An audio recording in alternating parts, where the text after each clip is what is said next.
आज का वीडियो बहुत ही ज्यादा इंपॉर्टेंट होने वाला है, स्पेशली उन स्टूडेंट्स के लिए जो पदार्थ विज्ञान पेपर 2 का प्रिपरेशन कर रहे हैं। इस वीडियो में मैं आपको बताऊंगी मोस्ट इंपॉर्टेंट क्वेश्चंस और टॉपिक्स जिसके एग्जाम्स में आने के हाई चांसेस रहते हैं। तो अगर आप एग्जाम्स को लेकर सीरियस हो और लास्ट मोमेंट प्रिपरेशन को पावरफुल बनाना चाहते हो तो ये वीडियो एंड तक जरूर देखें। Hello everyone, myself Vijaya Vijayawar, a second year BMS student and welcome to our channel Simplified Ayurved. Here we teach complex topics in simplified way. सबसे पहले मैं आपको पेपर कैसे प्रेजेंट करना है ये बता देती हूँ, क्योंकि अच्छी स्कोरिंग के लिए ये one of the most important factor है। अगर एग्जाम में कोई भी क्वेश्चन आए तो आंसर लिखने का एक प्रॉपर फॉर्मेट फॉलो करो। फॉर एग्जाम्पल, पेपर में क्वेश्चन आता है एक्सप्लेन परीक्षा, आंसर हेडिंग से स्टार्ट करो। सबसे पहले पेज के मिडल में मेन हेडिंग लिखो, जैसे परीक्षा, इससे आंसर नीट और ऑर्गेनाइज दिखता है। फिर सब हेडिंग्स यूज करो, उन्हें अंडरलाइन जरूर करना। जो भी क्वेश्चन के पार्ट्स है उन्हें अलग अलग सब हेडिंग्स में लिखो और उन्हें अंडरलाइन करो। फॉर एग्जाम्पल, क्वेश्चन है लक्षण ऑफ परीक्षा, तो लक्षण लिखो और उसे अंडरलाइन कर लो। अगर कोई श्लोक आता होगा तो उसको सेंटर में लिखो और फिर उसका एक्सप्लेनेशन दो। Next is point wise explanation. Explanation हमेशा पॉइंट्स वाइज लिखने का ट्राई करो। इससे क्या होगा, पेपर भी क्लीन दिखेगा,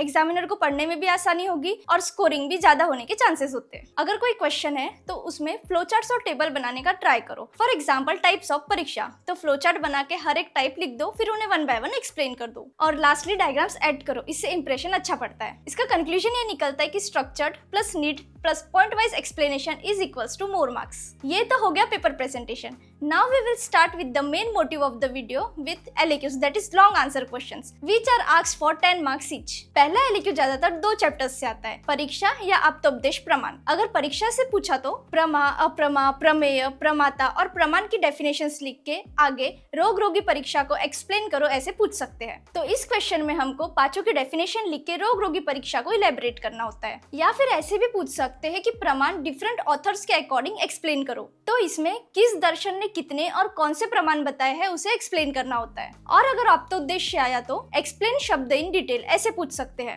यानी इसमें शब्द के लक्षण, उसके types according to different authors और शब्द बोधक वृत्ति जो है अभिधा, लक्षणा, व्यंजना और तात्पर्य का। इन सब के श्लोक आते होंगे तो पहले श्लोक लिखकर एक्सप्लेन कर दो, या नहीं भी आते होंगे तो हेडिंग देके एक्सप्लेन किए तो भी चलेगा। सेकंड, ऐसे भी क्वेश्चन पूछ सकते हैं कि डिस्क्राइब शक्ति ग्रह हेतु, तो इसमें क्या करना है, सबसे पहले शक्ति ग्रह हेतु की डेफिनेशन लिखनी है और फिर जो 8 हेतु है उनके नाम लिख के वन बाय वन एक्सप्लेन कर देना है। These are the possibilities of first LAQ। Now second LAQ most probably प्रत्यक्ष प्रमाण इस चैप्टर से आता है। इसमें यूजुअली प्रत्यक्ष प्रमाण के लक्षण और उसके टाइप्स दैट इज सविकल्पक और निर्विकल्पक, इनका एक्सप्लेनेशन करो, या फिर इंद्रिय अर्थ सन्निकर्ष जो कि 6 है उनका इलैबोरेशंस, या प्रत्यक्ष बोधक भाव विच आर 8 इन नंबर, उसका डिस्क्रिप्शन पूछ सकते हैं। इन तीनों में से कुछ भी पूछे तो सबसे पहले प्रत्यक्ष प्रमाण को शॉर्ट में एक्सप्लेन कर देना। थर्ड LAQ आएगा मे बी अनुमान प्रमाण से, तो इसमें अनुमान प्रमाण के लक्षण लिख के उसका क्लासिफिकेशन एक्सप्लेन करो ये पूछ सकते हैं। या डिस्क्राइब हेत्वाभास, तो उसकी डेफिनेशन लिख के 5 हेत्वाभास विच आर सव्यभिचारी, विरुद्ध, सत्प्रतिपक्ष, असिद्ध और बाधित, इनका वन बाय वन एक्सप्लेनेशन करना है। इस हेत्वाभास वाले क्वेश्चन में अगर श्लोक लिखे तो बहुत अच्छा इंप्रेशन पड़ता है, तो ट्राई करो कि एटलीस्ट सव्यभिचारी हेत्वाभास का तो भी श्लोक लिख सको। या ऐसे भी पूछ सकते हैं कि एक्सप्लेन सद हेतु एंड असद हेतु। असद हेतु मतलब ही हेत्वाभास होता है। तर्क और व्याप्ति पे भी क्वेश्चंस पूछे जा सकते हैं। या अनुमान ग्राह्य भाव, यानी कुछ प्रत्यक्ष देख के हम अनुमान क्या लगा सकते हैं, इसका भी एक्सप्लेनेशन करने को पूछ सकते हैं। और लास्ट LAQ पूछ सकते हैं कार्य कारण सिद्धांत इस चैप्टर से। इसमें ऐसा क्वेश्चन आ सकता है कि एक्सप्लेन कार्य एंड कारण, तो इसमें हमें सबसे पहले दोनों के लक्षण लिख देने हैं और फिर दोनों के टाइप्स लिखकर एक्सप्लेन करना है। और सत्कार्यवाद, असत्कार्यवाद, आरंभवाद, पिलुपाकवाद, पिठरपाकवाद, परिणामवाद, स्वभाव परमवाद एक्सेट्रा, इनसे भी क्वेश्चंस पूछे जा सकते हैं। This is all about LAQs। अगर आपने इन्हें अच्छे से पढ़ लिया तो आप LAQs में बहुत अच्छी स्कोरिंग कर सकते हैं।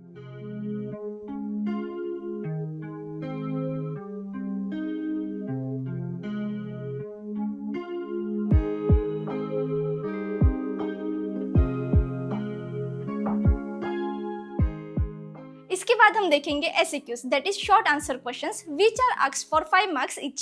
सो let's begin with first SAQ। ये में भी परीक्षा इस चैप्टर से पूछ सकते हैं। इसमें या तो बुद्धि या फिर डेफिनेशन ऑफ प्रमा, प्रमेय, प्रमाता और प्रमाण या फिर स्मृति, इन तीनों में से किसी एक पर पूछ सकते हैं। नाउ सेकंड SAQ, ये मोस्टली आप्तोपदेश प्रमाण पे आएगा ऑन वाक्यार्थ ज्ञान हेतु, आप्त लक्षण या शब्द। अब थर्ड SAQ प्रत्यक्ष प्रमाण इस चैप्टर से पूछने के चांसेस है। उसमें से या तो त्रयोदश कारण या अलौकिक सन्निकर्ष और इंद्रिय पंचक से क्वेश्चंस आ सकते हैं। Now fourth SAQ, most of the time ये अनुमान प्रमाण से आता है। इसमें पंचव्यय वाक्य, सव्यभिचार, हेत्वाभास या अहेतु ये पूछने के चांसेस ज्यादा रहते हैं। नेक्स्ट फिफ्थ एसएक्यू आएगा युक्ति प्रमाण से, उसमें उसके लक्षण, इंपॉर्टेंस और एप्लीकेशन का वर्णन करना होता है। Sixth SAQ can be asked from the chapter उपमान प्रमाण, उसमें उसके लक्षण और एप्लीकेशन पूछ सकते हैं। नेक्स्ट सेवेंथ एसएक्यू जो कि कार्य कारण सिद्धांत इस चैप्टर से पूछा जाएगा, इसमें कोई भी वाद एक्सप्लेन करो या कारण एक्सप्लेन करो या कार्य एक्सप्लेन करो ऐसे पूछ सकते हैं। And last SAQ most probably प्रत्यक्ष या अनुमान प्रमाण से ही होगा, जिसमें प्रत्यक्ष बोधक भाव,